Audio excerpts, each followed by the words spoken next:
Hello everybody and welcome to Nathan on Shuffle, and this is New Music Friday, where I talk about the latest prog news and give you guys the top 5 prog headlines for the week.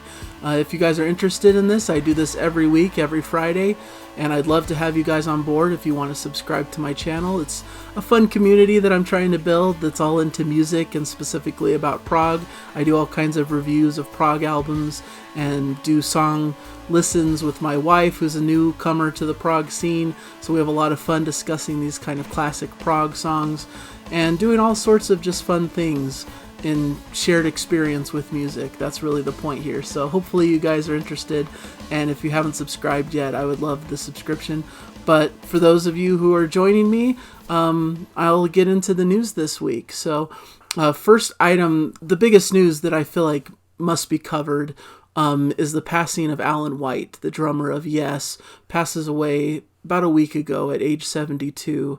Really unfortunate news, of course. It was kind of a shock to me. I didn't know that he was having health issues or anything, and I heard this news kind of come out, and it was really a surprise. I'd heard news about him not being able to participate in their upcoming tour, so there was obviously some indication that there was some health problems, but just a couple days after that announcement, he had passed away, and it was really a sad day for prog fans, because he was such an amazing part of the genre and was the solid drummer for one of the biggest prog bands that exists, of Yes. Has been with them for a really long time, you know. Yes is kind of famous for switching out members and having lots of different players and different things, people coming in and out.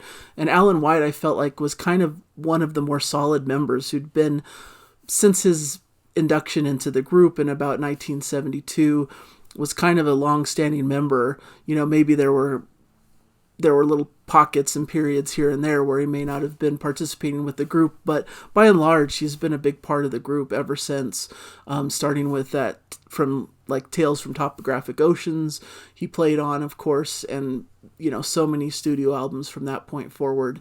Just such an incredible drummer, doing so many great things with the music, especially on those early albums like I said, Tales and Relayer and Going for the One. Just such incredible, iconic playing that, you know, he's done such an incredible job on. To come in and kind of take the shoes of Bill Bruford, who's a very notable, you know, amazing drummer in the prog community. That's big shoes to fill, but he did such an amazing job with it, and so he's just such an important member of this community, and I wanted to make sure to highlight him and his achievements in the world of music. And he's played on several different things, several different albums. He worked with John Lennon's Plastic Ono Band. He worked with Lennon on the Imagine album, and with George Harrison on All Things Must Pass. Worked with several other musicians over the years, including Ginger Baker's Air Force, Joe Cocker, Gary Wright, Doris Troy, and Billy Preston. He was inducted into the Rock and Roll Hall of Fame as a member of Yes in 2017. So looks like the band is going to dedicate their 50th anniversary Close to the Edge UK tour in June to Alan White. They are continuing to play. I believe they're bringing in Jay Shellen to kind of be a replacement on the drums during this period. But just an amazing drummer, an amazing person, and an amazing figure in the prog community. So he will be missed, and it's unfortunate that he passed so suddenly. So I wanted to make sure to mention that. Item number 2 today, I wanted to mention Ryo Okumoto of Spock's Beard, the keyboardist extraordinaire of Spock's Beard, one of my favorite groups, announces a new solo album coming out called The Myth of the Mostrophus. Of course, Ryo Okumoto has been a long-standing member of Spock's Beard. He did a solo album before that was a notable one for me called Coming Through. Kind of maybe a lesser-known album, but I really love it, so I'm excited to see what he does on a solo album here. It's due out July 29th on Inside Out Music. 6 songs with a big epic towards the end, and there's so many great, incredible musicians guesting on the album. Pretty much all the members of Spock's Beard, Nick DiVirgilio, Al Morse, Dave Maros, Ted Leonard, Jimmy Keegan. We also got Steve Hackett from Genesis on guitar. guesting on the album: Michael Sadler from Saga, Mike Keneally, Jonathan Mover, Mark Bonilla, Randy McStein, Michael Whiteman from I Am the Manic Whale, which apparently was a big part in the writing and conception of this album as well. Just a really cool list of musicians. So I'm super pumped to hear this. I hear the big epic at the end is kind of almost a Spock's Beard kind of track, because it features all of those band members: Nick DiVirgilio, Alan Morse, Dave Maros, Ted Leonard, and Jimmy Keegan. So it's kind of a good piece to kind of whet the appetite until hopefully an upcoming Spock's Beard album manifests itself, which may be a ways off, but really cool to have this kind of as a placeholder. And Ryo Okumoto is just an incredible talent and a fun character. And the album's engineered and mixed by Rich Mauser, so that should be a really great production. So going to be a lot of fun, and one that I'm definitely gonna order and be into and talk about on the channel. So I'm really excited for that one. So coming out, like I said, on July 29th. So check that out. Number 3, kind of an interesting little tidbit of news that I felt like I had to mention because it's been all over social media and all these different places, and I thought I had to mention it. Not completely prog, but prog related, I would say, is Kate Bush. Her song Running Up That Hill, which of course is a song from 1985, tops the iTunes charts due to its inclusion in Stranger Things Season 4. I thought this was fascinating that an older song like this, that's not typical of probably the modern pop radio, could have this big boost because it's included in a television show. I love the show Stranger Things. It's a Netflix show that's really notable right now. It's one of their big marquee shows, and it's in the middle of its season 4, broken up into parts. But the show really heavily features Kate Bush's song Running Up That Hill is kind of almost a key plot point in the show. So people are gravitating towards the song and bringing it up in popularity. And of course, Kate Bush is kind of a notable musician who does a lot of things that are prog related, I would say, like maybe more in the art pop or art rock kind of category, but I think there's some relation to different prog artists that appreciate her and her work. So it's really just wanted to mention it briefly, but it's a really cool thing to see this kind of classic song being recharged and notable because of its inclusion in kind of a throwback 80s style show. So really cool, and really bodes well, hopefully, for some really cool songs that maybe could enter more into the zeitgeist of the modern era, and maybe a lot of these classics can come back and do well in the charts again. So that's kind of encouraging. Number 4, Big Train released a tour promo featuring vocals from their new singer Alberto Bravin. Of course, Alberto Bravin was announced as their singer. He's coming from PFM. He's been working with them for a little while here. A really great singer, and this is kind of one of the first tastes of being able to hear his voice is on this kind of tour promo that you can catch on YouTube. I'll put the link in the description. This is getting people geared up for their upcoming tour in September in the UK.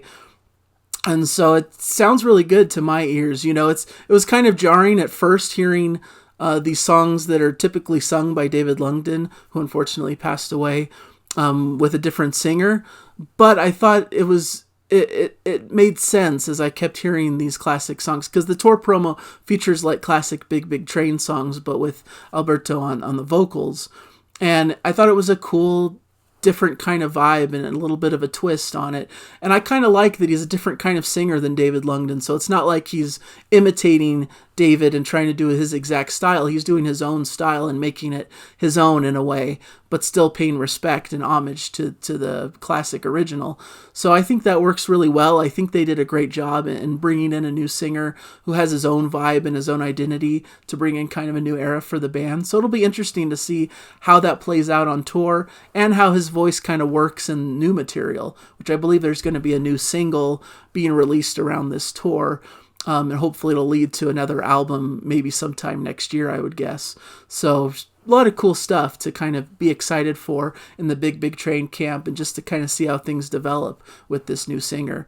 And then item number 5, going back to Yes a little bit, Yes legend John Anderson is touring with the Paul Green Rock Academy this summer, a summer tour celebrating Close to the Edge's 50th anniversary. So I thought that was kind of cool. There's kind of like, which seems to happen a lot in the recent Yes camp, kind of these battling tours between different Yes members. Of course, there's the Yes proper doing kind of a Close to the Edge celebration, but now Yes's John Anderson is doing stuff with the Paul Green Rock Academy, which is a lot of kind of young up-and-coming musicians playing together. And it's kind of fun. It kind of brings a vibrancy and youth to the music, and brings some excitement and fun. So that should be a fun tour to kind of follow. Nothing coming near my way, really. It's mostly East Coast North American dates here. But looks like a fun time if you happen to be in that area, so you can check out tour dates if you'd like for John Anderson with the Paul Green Rock Academy. Should be kind of cool.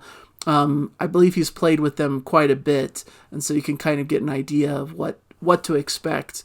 Basically, I saw this, I think it was called School of Rock before, but it was cool. It was like a bunch of younger people kind of playing these classics in rock music. And, you know, it's cool seeing younger people kind of embrace this music and get excited about it, which I guess is kind of part of the premise of my show, because maybe I'm a bit younger than your typical prog fan, and I'm discovering and enjoying this music as well. So it's kind of cool to see it kind of come upon a new generation. And so it's cool that John Anderson is doing that. And so those are the 5 news items that I wanted to cover today. So hopefully you found something interesting in that mixture. Let me know in the comments if there's any additional news items that you came across that interested you, maybe new album releases coming out today, or anything in your world with prog music.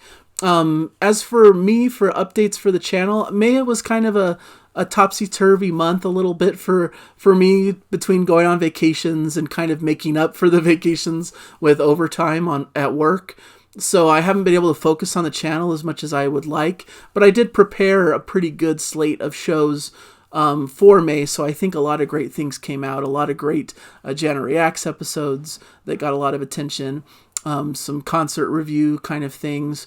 It's been a lot of fun, but I'm looking forward to next week coming out with a show that's going to recap all of the great albums that have come out in May that I've been really enjoying, that I haven't been able to talk about yet on the show just because I haven't had time.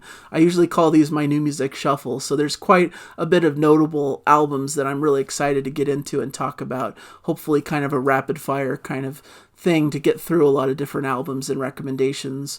So I hope you guys will look forward to that show.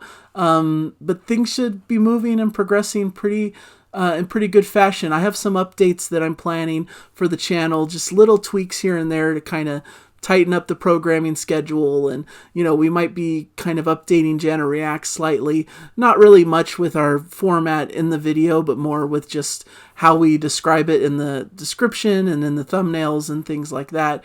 I'm planning on sticking with my upcoming Marillion album ranking show, but I may do something a bit different. I'm kind of not sure if I want to continue with the ranking style show, because I know the videos kind of end up being a bit long, and I end up getting a lot of criticism in the feedback on the comments that's a little bit strange to me. So I think people get the wrong impression when it's an album ranking, that this is my thoughts of this is the definitive ranking that the album should go in, where I'm really just talking about my own personal preferences. So I may rebrand that a little bit and kind of make it clear that this is just my own preferences and not any definitive list. I know everybody has their own lists that are going to be completely different than mine, but just my headspace for things that are coming up and things that I'm thinking about for the channel. Beyond that, I went and saw Haken live this past week, which was really fun and exciting. They're an incredible band. They were touring, of course, with Trope and with Symphony X as well. I believe the tour is still ongoing. But it's a really fun time, so really strongly recommend that tour for anyone. If there's any other dates that are coming up that you could catch, really fantastic time had there. So a lot of fun, lot of great stuff going on in the world of music, a lot of exciting albums to look forward to. So hopefully you guys are having fun out there, and I'll hopefully catch you guys in a future video. So thank you so much again for joining me, for all the support and all the love that I feel from all of the faithful out there who are really strong subscribers who've been with the channel for a while. So thank you guys for your support, and I'll hopefully see you guys in another video. Enjoy the music, everybody. Bye.